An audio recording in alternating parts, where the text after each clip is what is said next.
earther before?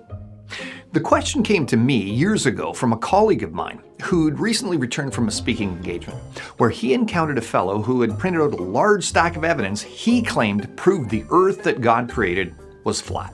Asking for more details about the encounter, my colleague assured me that the flat earth believer was also a fellow young earth creationist. And this was extremely surprising to me, as up to that point, over 10 years ago now, I'd only heard Bible skeptics use the accusation of flat earth belief as an anti-science slur towards creationists. I never thought there was any sort of identifiable group of Christians that held to such views.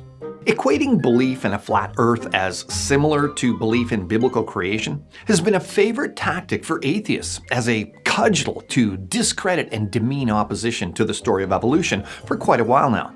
And a typical example and smearing of these beliefs came from staunch atheist Dennett. Insist on teaching your children falsehoods, that the earth is flat, that man is not a product of evolution by natural selection. Then you must expect, at the very least, that those of us who have freedom of speech will feel free to describe your teachings as the spreading of falsehoods, and will attempt to demonstrate this to your children at the earliest opportunity.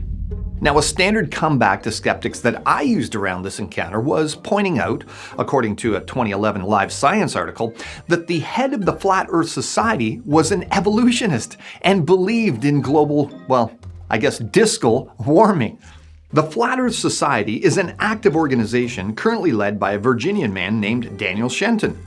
Although Shenton believes in evolution and global warming, he and his hundreds if not thousands of followers worldwide also believe that the Earth is a disk that you can fall off of. So while my colleague and I chatted briefly about it at the time, we both quickly dismissed it as a weird anomaly, only to have the same type of experience occur to me just 2 weeks later.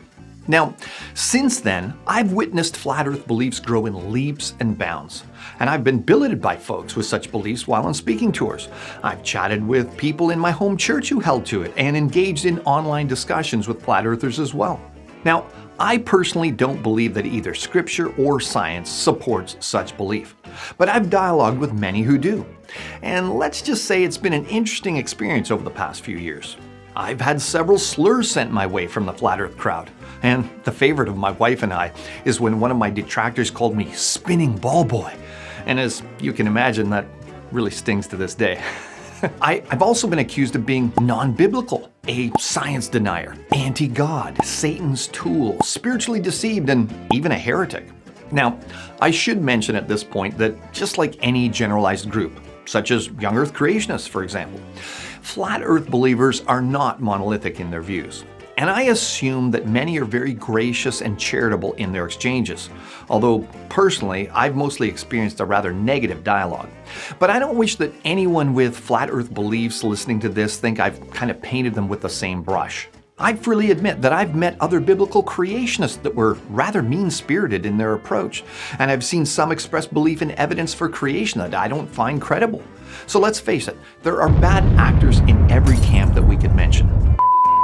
However, perhaps because the term flat earther has become such an unkind moniker, so synonymous with claiming someone is perhaps backward or naive or downright unintelligent, it seems that many people who've come to accept that worldview, and pun intended, are rather forthright, shall we say, when attempting to present their case. Now, I, however, believe that healthy, respectful dialogue should always be maintained, especially amongst Christians. We're to be known for our love for one another, as we're all part of God's family. So even though I disagree with flat earth believers, I hope the following points against their views can be considered respectfully by them, as we should be able to agree to disagree. And I also want to emphasize that much of what I'll discuss here comes from my own personal experience, so my points may not relate to others who've had different conversations with flat earth proponents. And to be honest, I don't think this video will be of much help to those fully committed to flat earth beliefs, as I've found, for the most part, that once they've embraced the concept fully, they're rather entrenched in their thinking, and most are unwilling to look at opposing arguments. But again, I'm sure that not all fall under that umbrella. So I've intended this video for those more on the fence and who want to consider the topic carefully before perhaps descending the rabbit hole of countless hours of YouTube videos and popping out the other side fully on fire for the idea of a flat earth. And in this brief chat, I won't be digging into the theological and scientific disagreements so much.